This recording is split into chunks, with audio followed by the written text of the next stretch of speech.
استنى استنى ما تمشيش. سمعت عن كتاب بيتكلم؟ طيب عن فانوس جواه أرواح من الماضي في رمضان لسه شوية من سحر آتي. يا عم المسحراتي،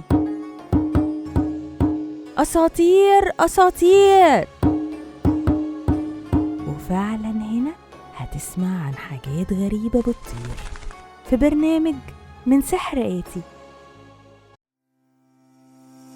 يا مساء الفل والروقان على سميعة مونيكروفون، معاكم مونيكا ميشيل، وجي وقت طبلة جديدة من برنامج من سحر آتي.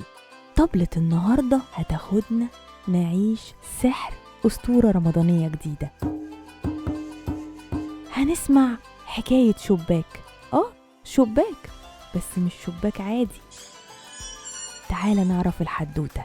هنروح لمدينة وسط الصحراء فيها بيت غامض، الكل خايف منه وخايف يقرب له. بيت معمول من الحجارة السوداء ومقفول بقاله سنين طويلة. كل الناس كانت بتقول اللي يفكر يقرب من البيت ده أكيد هيحصل له حاجة غريبة، لأن في ليلة واحدة بس في السنة من ليالي رمضان بتكون ليلة مش معروفة، بتيجي بالصدفة. بيظهر في الحيطة من حيطان البيت شباك سحري، لو بصيت فيه هتشوف لمحة من مستقبلك. الحكاية دي محدش كان مصدقها قوي لحد ما حصلت مع شاب اسمه خالد. كان معروف في المدينة بفضوله اللي ملوش حدود، كان دايما بيسأل عن كل حاجة ومستعد يعيش أي مغامرة.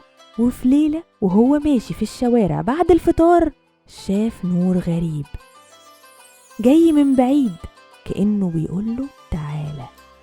قرب ولاحظ ان النور جاي من البيت المهجور. وقف قدامه وفجأة ظهر شباك على الحيطة اللي واقف قدامها، ونوره عامل زي نور القمر. خالد مسمر مكانه ومتردد يدخل ولا لأ، بس فضوله ما منعوش، كان أقوى من خوفه.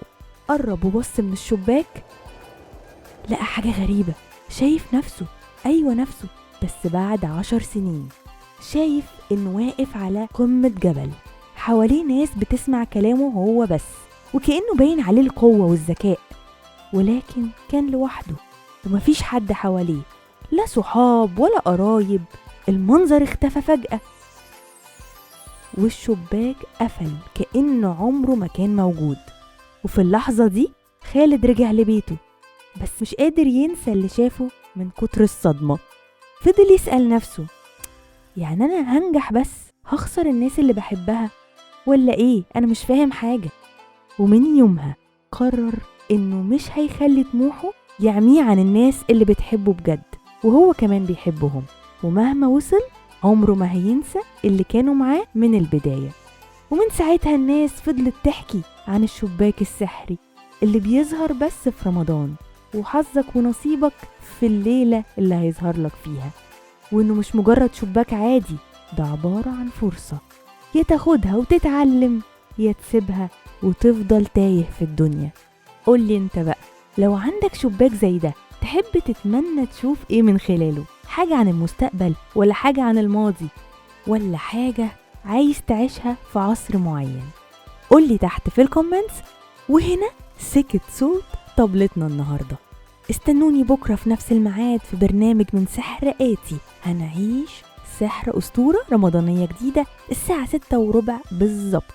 كنت معاكم مونيكا ميشيل على مونيكروفون.